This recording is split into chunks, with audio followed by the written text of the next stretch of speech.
49장 5절부터 봅시다. 5절부터 7절까지만 볼게요.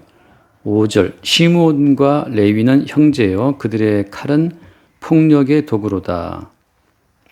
그러나 그들의 모의에 상관하지 말지어다. 내 영광아 그들의 집회에 참여하지 말지어다. 그들이 그들의 분노대로 사람을 죽이고 그들의 흙기대로 소의 발목 힘줄을 끊었음이로다. 그 노여움이 혹독하니 저주를 받을 것이요 분기가 맹렬하니 저주를 받을 것이라. 내가 그들을 야곱 중에서 나누며 이스라엘 중에서 흩으리로다. 여기까지 한번 볼게요. 오늘은 시므온과 레위에 대한 이야기인데 그러니까 시므온과 레위가 보여주는 어떤 속성, 그러니까 12지파 가운데에서 시므온과 레위가 보여주는 어떤 그 본성을 먼저 이야기하는 거죠. 그러니까 타고난 육의 본성을 보여주고 나서 이 육의 본성이 어떻게 언약 안에서 그러니까 축복으로 바뀌는지를 말해주고 있는 거예요. 그러니까 우리가 성경을 볼 때 하나 염두에 둬야 될 가장 중요한 전제는 뭐냐면 나라고 하는 존재가 원인이 되어서 어떤 결과를 만들어내는 것은 없다는 거예요. 그러니까 언약 안에서 내가 주체가 되어서 만들어가는 미래는 없어요.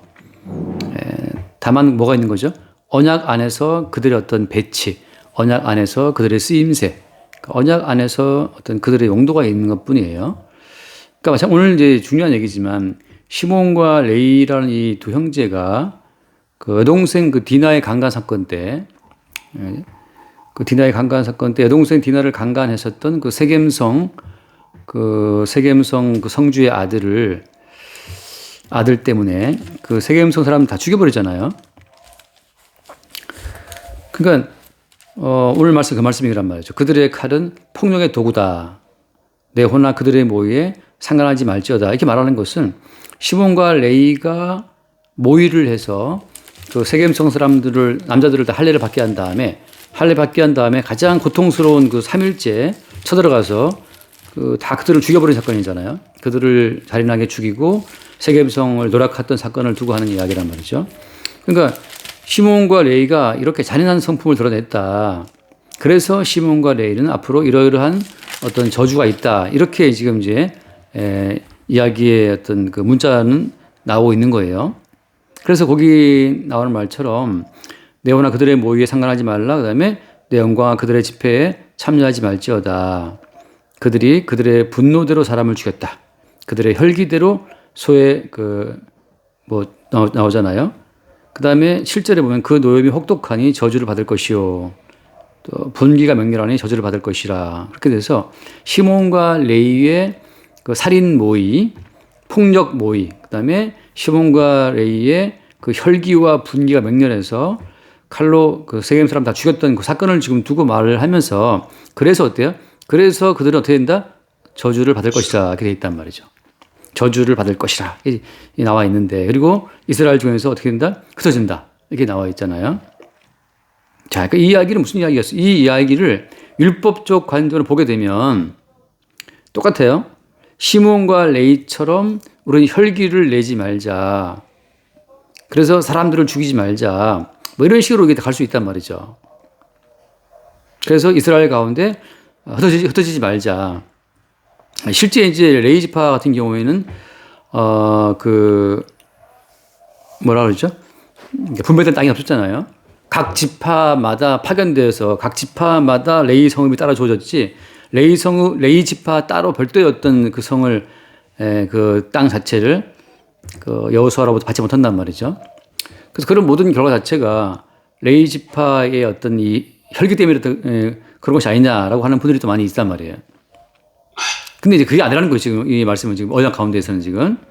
그래서 그럼 이게 무슨 이야기냐? 아까 제가 전주에 말했던 것처럼 그 49장 우리 그 뒤에 보면 49장 뒷부분에 나오잖아요. 뒷부분에서 28절에 보면 49장 28절 한번 볼 수 있나요? 28절. 예. 이는 이스라엘 12지파라 이와 같이 그들의 아버지가 그들에게 말하고 그들에게 축복하였으니 곧 그들 각 사람의 분량대로 축복하였더라. 네. 그러니까 이거 결국은 지금 형태는 저주 형태란 말이죠. 저주를 받을 것이라 이렇게 나와 있기 때문에 형태는 저주 형태인데 뭐가 결론적으로는 아버지가 그들한테 어떻게 했다? 축복을 했다라고 하는 거죠. 축복했다. 그래서 이게 지금 저주라고 분명히 문자 나와 있는데 왜 뒤에서는 축복이라고 하느냐. 그러니까 지금 이 저주와 축복의 어떤 이 외형적인 형태가 서로 어떤 충돌하고 있는 양상이란 말이죠. 그럼 이게 무슨 이야기냐. 일단 어때요? 일단은 시몬과 레이라고 하는 사람의 어떤 죄악성 자체가 드러난 거예요. 자, 아까 잠깐 금방 소치 올렸는데 모든 인간은 태어나기를 죄인이에요. 태어나기를. 그러니까 죄인으로 태어나서 어떻게 되는 겁니까? 이제 인생이라는 거친 이 환경을 살아가면서 그들 내부에 잠복되어 있었던 그 모든 죄악성의 돌출을 보는 거죠. 그들의 그 모든 죄가 그 숨겨뒀던 죄가 폭로가 되는 거예요. 얌전해 보이지만 며칠을 굶으면 되게 차분해 보이지만 자기 여동생이 강간당했다는 말을 들었을 때 그때 올라오는 그 모든 분노가 있단 말이죠. 그래서 시몬과 레이도 언뜻 봐서는 얌전한 사람들이지만 여동생의 강간 사건을 접했을 때 그들 내부에 그 꼭꼭 숨어 있었던 그 분노와 혈기가 그 살인 본능이 올라왔다고 하는 이야기거든요. 이 말은 무슨 말인가 하면 12지파라고 하는 것은 어때요? 전체 이스라엘을 대표한단 말이죠. 바꿔 말하면 무슨 말이냐 하면 모든 성도는 자기 속에 내재되어 있는 죄의 속성 자체를 평생 들키는 존재들이에요. 어떤 걸 통해서? 여동생의 강간 사건을 통해서 분출되었었던 시몬과 레이의 폭력성이라든지 그 다음에 이제 정치 봤잖아요. 르우벤처럼 물의 끓음처럼 몰랐는데 어여쁜 여인을 봤을 때 끌어올라오르는 그 역종 자체를 절제 못하는 그런 존재들.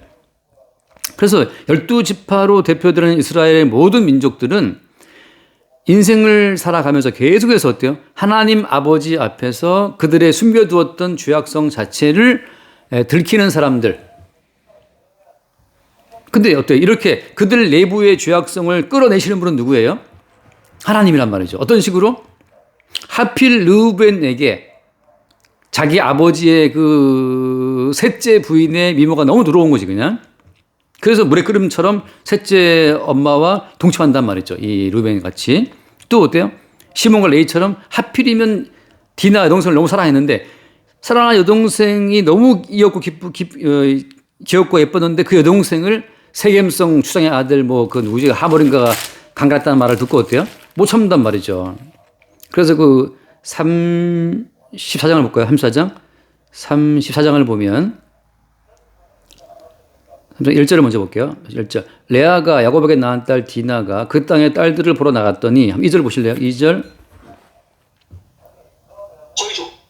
히위 족속 중 하물의 아들 그 땅 주장 세겜이 그를 보고 끌어들여 강간하여 욕되게 하고 그 마음이 깊이 야곱의 딸 디나에게 연연하며 그 소녀를 사랑하여 그의 마음을 말로 이루하고 그래서 이제 그 아버지한테 하만한 정하 이르되 이 소녀를 내 아내로 달라고 하잖아요.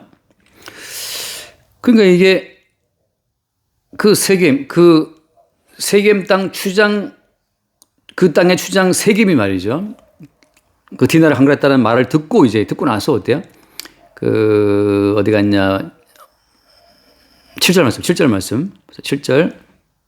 야곱의 아들들은 들에서 이를 듣고 돌아와서 그들 모두가 근심하고 심히 노하였으니 이는 세겜의 야곱의 딸을 강간하여 이스라엘에게 부끄러운 일을 곧 행하지 못한 일을 행하였음이더라. 하필이면 왜 디나가 강간당하는 사건이 벌어진 거란 말이죠. 하나님께서 사랑하시는 야곱의 집안이고 하나님이 복을 준 야곱 집안인데 택한 백성 야곱인데 어떻게 택한 백성인 야곱 집안에 이러한 부끄러운 사건이 벌어진단 말이에요. 이건 누가 계획한 겁니까? 그건 하나님 허락하신 거란 말이죠. 왜? 이런 사건을 허락함으로 말미암아서 시몬과 레위에 들어있었던 폭력성의 돌출 동시에 또 어떤 거예요? 시몬과 레위만 했냐? 아니에요. 뒤에 보면 나오지만 다 동참한단 말이죠. 다른 형제들이랑 다 함께. 다시 말하면 시몬과 레위의 이 폭력성이라고 하는 것은 어때요? 12지파 전체의 속성을 보여주는 거예요. 마찬가지죠. 루벤의 어떤 정력이라고 하는 것도 어때요? 전체 12아들 속성을 다 보여주는 거라고. 그러니까 이 12아들은 누구 아들이에요, 다? 야곱 아들이죠, 야곱 아들. 그죠? 그러니까 결국 이 12아들 속성이 다 하나로 합하게 되면 이것이 야곱이고 이게 이스라엘이란 말이지. 그러니까 저 사람은 아이고 저기 아버지의 저 아내랑 동침했네. 아이 더럽다. 아, 이 사람은 사람을 죽였네. 시몬과 레위는 나쁘다. 이렇게 할 수 있는 것이 아니고 어떤 이들의 이런 모든 어떤 속성 자체가 이것이 모든 이스라엘의 속성이라고 하는 것이고 또 이것이 또 우리 모두의 속성이라고 하는 것을 보여주고 있는 거예요.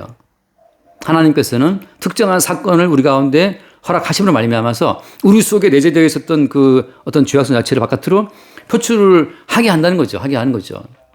근데 이것이 뭐냐면 이것이 하나님의 어떤 모락이라고 하는 거예요. 우리 안에 죄의 속성이 표출되어야만 어때요? 되어야만 그 죄를 떠맡으시는 대속제물로 오신 예수 그리스도가 우리 앞에 나온다고 하는 거거든요.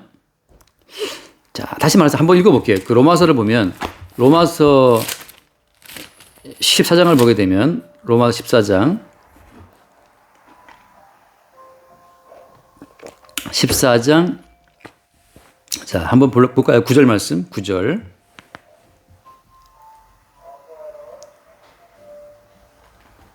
이를 위하여 그리스도께서 죽었다가 다시 살아나셨으니 곧 죽은 자와 산 자의 주가 되렸습니다. 아멘. 주가 된다는 말은 무슨 의미예요? 주라고 하는 것은 성경에서 말하는 이 주라고 하는 것은 아담과 하와가 선악과를 먹을 줄 몰라서 그걸 방치했다가 뒤늦게 이제 아담과 하와가 먹은 다음에 뒤늦게 아담과 하와가 선악과 먹은 그 뒷거리를 하는 것, 그 어떤 수습하는 어떤 그런 차원에서의 주가 아닌 거죠.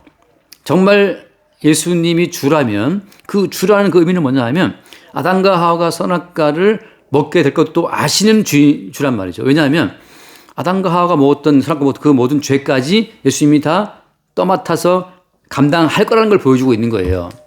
다시 말해서 주님이라고 하는 그 의미는 뭐냐 하면 주님 앞에서는 시므온과 레위 여동생 디나의 강간 사건 그것도 어때요? 주님이 다 허락한 사건이라는 의미를 담고 있는 거예요. 주님 앞에서 개인적인 영역은 없어요. 그러니까 주님 몰래 우린 이렇게 이런 일을 꾸미자. 선악과를 먹자. 주님 몰래 우리가 모의를 꾸며가지고 세겜 사람 다 죽여버리자. 이렇게 주님 몰래 독자적이고 개인적 영역 가운데 이루어지는 일은 없다는 거죠. 그걸 또 뭐라고 표현해 예수님께서는? 참새 2마리에 떨어짐도 어때요? 참새 2마리가 떨어져 팔려가는 것도 하나님 아버지의 허락이 있었네요. 그러니까 참새 1마리의 떨어짐까지 다 주의 뜻 가운데 있다는 것을 말함으로써 주님께서 만유의 주라는 사실이 드러난단 말이죠. 따라서 어때요? 시몬과 레위 여동생 디나의 강간 사건도 마찬가지지만 주님께서 허락한 사건이에요. 뭐 때문에? 엄청나게 예의 바르게 보이지만 네 여동생이 강간 사건 앞에서 니들 속에 들어있는 그 폭력성을 한번 모르냐 말이지. 세상 얌전해 보이지만 정말 예쁜 여인을 봤을 때 올라오는 그 정욕을 네가 모르냐 말이죠. 그러니까 이방인들은 모르겠지만 택한 백성의 경우는 어때요? 계속해서 그들 내부에 꼭꼭 숨겨두었었던 율법으로 숨기고 뭐 계명으로 숨기고 성전의 어떤 제사로 숨기고 그러니까 숨겨두었던 모든 그 죄악성 자체를 주님은 기어이 그걸 끄집어내시는 거예요. 그래서 뭐냐면 이것이 택한 백성의 경우에는 더욱더 어때요? 그들이 죄인 중에 개수라는 사실을 적나라하게 보이는 거죠. 그래서 어때요? 택한 백성 이스라엘 12지파를 통해서 다 그들 내부의 죄악성을 주님이 다 끄집어내요. 르우벤은 아비의 침상에 올랐고 시몬과 레위는 모의를 꾸며가지고 세겜 사람을 다 죽여버렸고 유다 같은 경우에는 자기 새끼들을 보호하다가 결국 며느리하고 관계하게 되고 뭐 이런 식으로 해서 12지파는 계속해서 그들 내부에 숨겨뒀던 죄악성을 다 드러내는 어떤 역할로 주님 부르신 거예요. 주께서 택하시고 부르시고 의롭게 하신 그 자들이 어떠한 자들인가를 보이시는 거죠. 다시 말해서 그들이 워낙에 경건하고 의로워서 택하신 것이 아니라 그들 내부에 얼마나 무지막지한 죄악이 들어있는지를 다 드러내는 것과 동시에 그 죄를 감당하신 어떤 구원자로서의 주님이 등장하신다고 하는 거예요. 그래서 결국은 이 시몬과 레위의 이 어떤 폭력성도 마찬가지지만 이것이 곧 우리의 내부의 죄악이라고 하는 거죠. 똑같아요. 저도 마찬가지겠지. 우리 딸들이 예컨대 강간당했다. 글쎄, 그럼 순순히 이것을 넘어갈 수 있을까? 그죠? 쉽지 않잖아요. 그런 어떤 것 자체가. 내가 소중히 여기는, 다시 말해서 우리 내부에 어떤 죄가 들어있는지는 뭘 보면 알 수 있어요? 12지파 12아들이 보인 걸 보면 알 수가 있고, 우리 내부에 믿음 없으면 어떻게 알 수 있어요? 믿음 없으면 그것은 베드로처럼 예수를 3번 부인하는 거 보면 알 수 있어요. 따라서 12지파, 12아들이든 12사도든 간에 그들이 이미 먼저 그들 내부의 모든 죄악성을 다 주님에 의해서 적발당하는 과정을 거친다고 하는 거죠. 누구는 택하신 성도의 경우는 그렇다는 거예요. 그래서 어때? 택한 모든 성도는 자기 내부의 죄악성을 부정할 수가 없어요. 그리고 또 어때요? 자기의 의지로 섣불리 자기 내부의 모든 죄를 단속할 수 있다? 그따위 오만한 소리 못 한다는 거지. 오히려 어때요? 택한 백성이 무슨 말을 하냐면 바울처럼 내가 바로 죄인 중에 교수라는 말을 할 수밖에 없다는 거죠. 왜? 그것이 주께서 우리를 끌어가시는 언약 안의 경로라고 하는 거죠. 우리가 왜 어떻게 주님 보시기에 죄인 중에 개수인지를 주님 계속 우리 가운데 폭로해 가시면서 우리를 어디로 몰고 가시는 겁니까? 우리의 죄를 대신에 못 박혀 죽으신 십자가 풀고 가는 거지. 그때 어때? 그때 십자가의 의미가 선명히 살아나는 거지. 자기가 말씀으로, 기도로, 경건한 노력으로 자기를 잘 단장해 왔다. 그렇게 해서 점점 십자가가 멀어져요. 점점 더 멀어져 간다. 그 노래처럼 점점 십자가가 멀어진다는 거지. 근데 어때? 주님께서는, 언약의 주님은 계속해서 어때? 우리 내부에 숨겨진 죄의 요소를 더 깊이 있게 들춰내므로 말미암아서 십자가의 그 가치가 점점 선명하게 더 살아오도록 하신다는 거죠. 그래서 오늘 이야기를 처음 볼 수 있는 말은 뭐냐 하면은 시몬과 레위라는 이 사람의 속성이라는 것은 12지파의 속성이고 이스라엘의 속성이라고 하는 것, 동시에 어떤 이것이 우리 모든 성도의 속성이라는 사실을 우리 대표에서 보여주고 있는 거예요. 우리가 비록 살면서 시몬과 레위처럼 어떤 사람들을 계획적으로 죽이지 않았다 하더라도 어때요? 우리 내부에는 이들처럼 누군가를 계획적으로 죽이고 싶은 그런 어떤 폭력성이 숨어 있다는 거지. 그건 다 알 수 있잖아. 우리가 알 수 있어요. 그 다음에 이 사람들이 이렇게 세겜성 사람들을 다 모략으로 할례받게 해서 3일째 다 죽여버리는 그 살인 사건으로 말미암아서 저주를 받을 것이라고 할 때, 그래서 어때? 이것은 언약 안에서 볼 때 어떻습니까? 이것은 1차적으로는 그들의 죄로 말미암아 죽어야 마땅한 거죠, 그죠? 그 저주를 어떻다 받아야 마땅하다는 사실을 보여주고 있는 거예요. 근데 어때요? 언약은 지금 만약에 그들이 범죄하고 죽어야 된다라고 하는 것으로 끝났으면 주님이 아니지. 근데 주님이기 때문에 어때? 주님이기 때문에 주님의 의로 이들을 입히기 위한 과정으로 이들은 자기 속에 살인 본능을 다 드러냈어야 됐고 또 사람을 죽였고 그로 인해서 저주를 받게 된 거예요. 그 마땅히 저주를 받아야 될 이들을 대신해서 예수님이 저주를 받고 죽임을 당하신 거예요. 다시 말하면 예수의 십자가의 죽임이라고 하는 것은 이들이 받아야 될 그 살인으로 말미암아 받아야 될 그 모든 저주를 예수님이 대신 감당한 거라고 하는 거죠. 그래서 이들의 저주를 대신 감당한 언약의 주님 안에서 어때요? 다시 이들에게 뭐가 주어지는 거예요? 복이 주어지는 거예요. 그래서 아까 말한 복이라고 하는 복.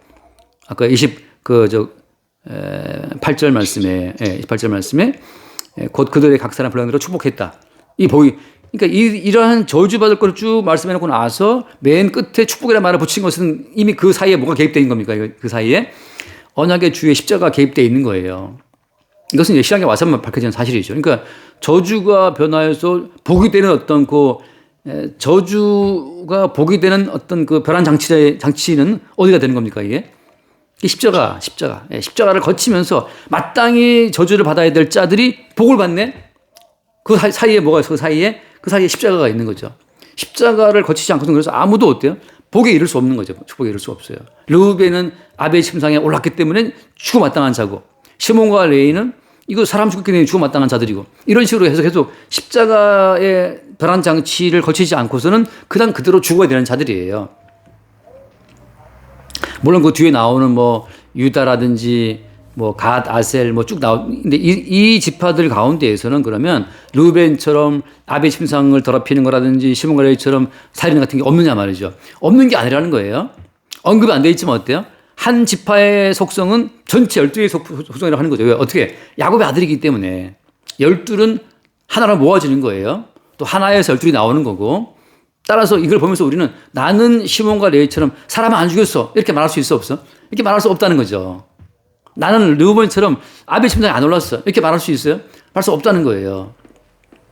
르우벤과 시몬과 레위의 이 모든 속성 자체가 곧 우리 내부의 죄악성을 대표로 보여주고 있는 것들이기 때문에 우리는 이들을 통해서 어때? 우리 내부의 또 이러한 폭력성을 또 보는 거죠. 그래서 지금 십자가라고 하는 어떤 그 변환 장치, 변환 시스템을 통해서 저주받아 마땅한 자들의 모든 그 속성이 그냥 끌어오른 그 모든 저주 속성이 십자가를 거치면서 대신 죽으신 어린 양으로 말미암아서 복이 되는 과정 자체를 12지파가 보여주고 있는 거예요. 자, 그런 흐름 가운데에서 지금 보통 종교는 뭘 말하냐? 보통 종교라든지 아니면 기독교 내에서도 마찬가지지만 율법적인 안목, 어떤 율법 안목은? 율법 안목은 그냥 시몬과 레위처럼 이렇게 혈기나 분노를 품지 말라는 거지, 그냥. 근데 어때요? 이미 주님께서는 우리 앞에서 뭘 실행하신 겁니까? 인간에 대한 모든 기대를 다 주님 적게 하시는 거예요. 그러니까 우리는 믿음과 소망과 사랑 중에 말할 때 자기에 대한 믿음 자체가 이미 꺾이는 자들이죠. 어떻게? 언약 안에 들어온 언약 백성은 계속 주님께서 자기에 대한 모든 믿음을 꺾어버리게 만들어 주님이. 르우벤 또 어때요? 그 환도병과 이골된 것처럼 르우벤 또 자기 믿음은 꺾어진 거지. 자기 믿음은. 아비의 침상에 오른 자가 무슨 할 말이 어디 있냐고. 시몬과 레위 어때요? 그 분노로 말미암아 사람을 죽여버렸어. 더 이상 시몬과 레위도 자기 의로움을 내세울 수 있는 그런 어떤 환도병은 이골돼 버렸어요. 그렇게 자기 자신에 대한 그 모든 믿음 자체가 부정당하는 사건 속으로 언약 백성은 간다는 거지. 그러니까 자기에 대한 믿음 자체를 부정당하고 어디로 가는 거예요, 이제? 십자가에 죽임당하신 예수로서를 믿는 믿음으로 가는 거죠. 내가 봤을 때 내 속에는 도대체 어떻게 뭘 바꿔 나갈 수 있는 그런 어떤 뭐랄까 사람이 없다는 사실을 보게 되는 거죠. 그러니까 자기 믿음에 대한 기대가 꺾어지게 되면 또 모두 사라지게 돼요. 자기 자신의 변화에 대한 어떤 소망 끊어진 거지. 지금은 그렇지만 앞으로는 나아질 거야. 앞으로 안 나아져요. 나아진다 하면 어떤 겁니까? 나아진다 하면 그것은 주의 은혜로 나아지는 거지. 내 속에서는 내 인생을 바꿀 수 있는 어떤 그런 근거는 없다는 거죠. 그러니까 자기에 대한 믿음과 자기에 대한 소망과 자기에 대한 사랑이 끊어지는 사건 속으로 주님이 끌고 간다고 하는 거. 그게 12지파고 택함 받은 백성이라고 하는 거예요.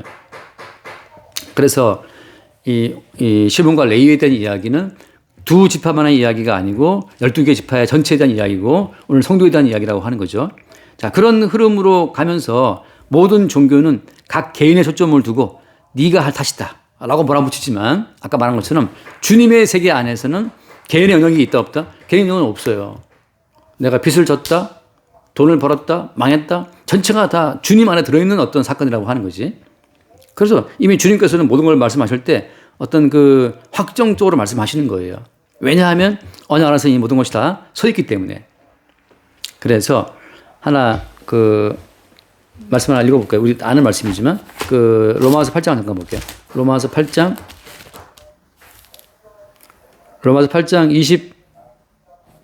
28절 말씀. 28절. 우리가 알거니와 하나님을 사랑하는 자 곧 그의 뜻대로 부르심 입은 자들에게는 모든 것이 합력하여 서로 이루느니라. 네. 그러니까 합력해 선이라고 하는 것은 반드시 어떤 경로, 어떤 과정을 거쳐야 되는 거예요. 나라고 하는 존재가 그대로 유지된 상태에서 점점 선하게 점점 발전되는 것이 아니고 나라고 하는 존재가 깨지고 부서지는 어떤 사건을 거치면서 어디를 거치게 돼서 반드시 십자가를 거치게 되면서 어때요? 선이 되는 거예요. 선이. 그러니까 야곱이 지금 구태여 마지막 유언 남기면서 죽어가는 그 자리에서 왜 굳이 시몬과 레위의 지난 과오를 들춰내냐 말이죠. 뭐 때문에요? 너희들의 본질은 이러한 죄인이지만 너희들의 이 모든 죄인됨으로 끝나는 것이 아니라 너희들의 이 모든 죄인됨을 선으로 바꿔주시는 어떤 한 시스템이 있다. 그게 언약인데 언약의 주께서 너희들의 그 모든 죄를 바꾼다는 사실을 미리 말하고 있는 거죠. 그게 복이라고 하는 거죠. 그래서 그 뒤에 말씀 보기만 29절 말씀 29절 하나님이 미리 아신 자들을 또한 그 아들의 형상을 복받게 하기 위하여 미리 정하셨으니 이는 고로 많은 형제 중에서 맏아들이 되게 하려 하심이니라. 네. 그러니까 결국은 뭐냐면 그 요셉 한 사람 이게 같은 원리예요. 요셉 한 사람의 팔려감과 수고로 인해서 전체가 살잖아요. 그래서 결국은 이제 어떤 장자의 실권 자체를 요셉이 주게 되는데 요셉이 아비로 올라가 버리고 했다시피 자 그런데 이 요셉이라고 하는 사람이 장자 역할을 할 때 그때 나머지는 어때요? 나머지는 몽땅 연합해서 어때요? 연합해서 요셉을 팔아버리잖아요. 그러니까 요셉을 팔아버린 형들의 입장에서는 자기들의 어떤 그 의로움을 주장할 수가 없죠. 그러니까 맏아들이 예수가 되기 위해서는 예수 앞에서는 자기의 의로움을 이만큼도 내세울 수 없는 자들로만 나타날 때 그때 예수께서 맏아들이 되시는 거예요. 그러니까 여기 말한 것처럼 미리 아신 자들을 어떻게 했다? 그 본받게 하기 위해서 정했다라고 하잖아요. 다시 말하면 이것은 요셉 한 사람의 이름으로, 요셉 한 사람의 공로로 산다라고 하는, 살아간다는 그 사실을 고백하도록 형들을 만들 때에는 뭐가 필요한 거예요? 형들은 오히려 요셉 때문에 도운 것이 아무것도 없고 오히려 요셉을 팔아먹었다. 어때요? 그래야만 요셉의 요소로만 더듬을 수 있는 거예요. 그러니까 예수님의 주 되심에 우리가 숟가락 하나 얹을 수 있는 요소는 있다 없다? 없는 거지. 그러니까 우리는 어때요? 편안하게 우리 개인의 의로움에 대한 기대를 버리는 게 오히려 언약 백성에 합당한 본성이라고 하는 거지. 나의 의로움은 원래 없는 거예요. 그래서 그 뒤에 말씀, 30절 말씀.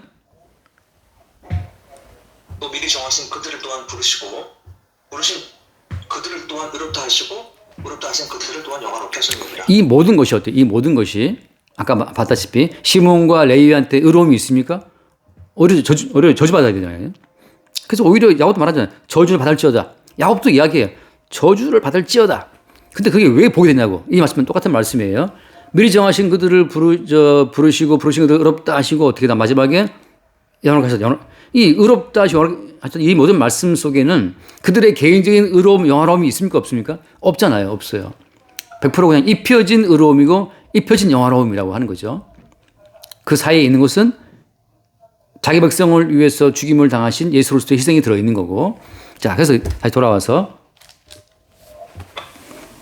그러니까 지금 이 12지파에 대한 이 유언을 남기면서 장례를 말하면서 야곱이 축복이라고 말을 쓰는 그 이유는 십자가 언약의 관점으로 다시 보지 않으면 이 어떤 논리적인 모순 자체를 해결할 수가 없어요. 왜 죽는 마당에 굳이 그들의 그 과거의 허물을 쭉 들춰내면서 마지막에 말한 것은 축복이라고 말을 하느냐.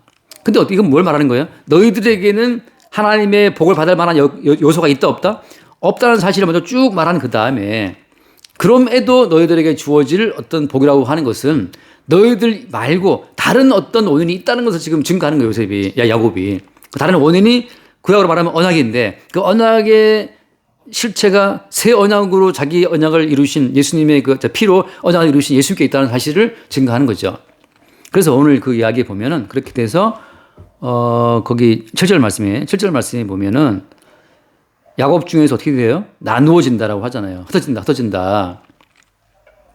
이 나누어짐과 흩어짐이 이것이 과연 복이냐라고 하는 거죠. 이게 복이에요, 복. 다시 말해서 우리 안에 죄로 말미암아 받게 되는 그 모든 어떤 저주의 형벌들이 사실은 우리한테는 복이 되는 것이고 그것이 어때요? 그리스도 예수 안에 생명을 누리는 하나의 길이 되는 거지. 무슨 말인가 하면은 실제 어때요? 실제 이스라엘은 온 세계의 디아스포라가 되어서 어떻게 또 돌아요. 나그네처럼. 그 말은 무슨 말인가요? 하면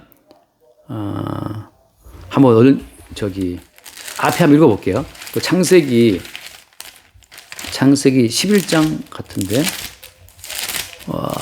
창세기 시간 다 간다. 창세기 11장에 보면은 11장 4절 말씀 볼까요? 4절. 오 말하되 자 성읍과 탑을 건설하여 그 탑 꼭대기를 하늘에 닿게 하여 우리 이름을 내고 온 지면에 흩어짐을 면하자 하였다. 네, 흩어짐을 면하자. 우리 이름을 내자. 이것이 바벨탑을 쌓은 사람들의 정신이란 말이지. 근데 어때요? 성도 입장에서는 흩어지게 주님이 하시는 거야. 바꿔 말하면 이 세상에 뿌리를 박지 못하고 뿌리를 뽑아버려 주님. 뽑아버려서 어때요?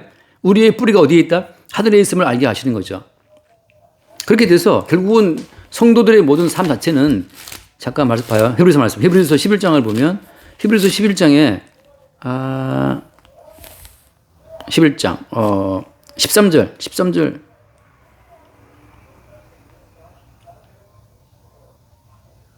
이 사람들은 다 믿음을 따라 죽었으며 약속을 받지 못하였을 때 그것들을 멀리서 보고 환영하며 또 땅에 사람 외국인과 나그네의 힘을 증언하였으니. 네, 외국인과 나그네처럼 진행하는 거라고. 왜냐하면 그 다음 말씀 14절 이같이 말하는 것은 자기들이 본향 찾는 자임을 나타냅니다. 아멘. 그러니까 주님께서 우리를 이 땅에 뿌리박지 못하도록 우리를 뽑아서 아브라함을 처음에 본토와 친척 아비에서 뽑아내신 것처럼 이스라엘 사람들을 애굽 땅에 뽑아내신 것처럼 계속 이 땅에서 우리를 뽑아내시는 분이 주님이라는 거죠. 그러니까 시므온과 레위에게 주어진 저주의 결과는 흩어짐인데 오히려 어때요? 그 자체가 오히려 그 전체 이스라엘 몸 가운데서 어떤 기능을 발휘하게 되는 거예요. 자, 또 다시 쉽게 말하면 나중에 보면 나오지만 시므온 지파는 유다 지파에 속해버려요.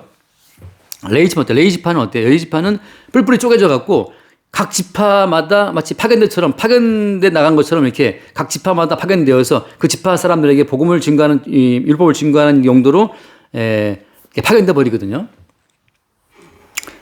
그런 생각이 든다고. 이 레위 지파 같은 경우에는 우리 몸을 떠도는 어떤 피처럼 말이죠. 혈관처럼. 피는 몸을 순환하는 것처럼 레위 지파는 한 곳에 있지 못하고 모든 장기는 자리에 있으나 그 모든 장기를 이어준 것은 어떤 혈액인 것처럼 레위 지파는 이제 12지파를 순행하면서 계속해서 각 지파에게 율법을 가르쳐 주는 역할을 하게 돼요. 자, 성도가 받게 될 어떤 저주의 형벌이라는 것은 오히려 그리스도 예수 안에서 오히려 그리스도 예수를 섬기는 지체의 기능을 발휘하게 되는 쪽으로 간다는 거예요. 그렇죠? 무슨 말인지 알겠죠? 그러니까는 예컨대 사도 바울은 그 율법에 충실한 자로서 교회를 박해했으나 오히려 어때요? 그것이 교회를 박해했던 그것이 오히려 교회를 세우고 교회를 돌보는 쪽으로 바뀐다고. 그런 것처럼 우리가 주님 앞에 우리의 죄로 말미암아 받게 될 그 모든 형벌이 오히려 그리스도 예수의 몸 안에 들어와서는 그리스도 예수를 섬기는 쪽으로 기능한다고 하는 거죠.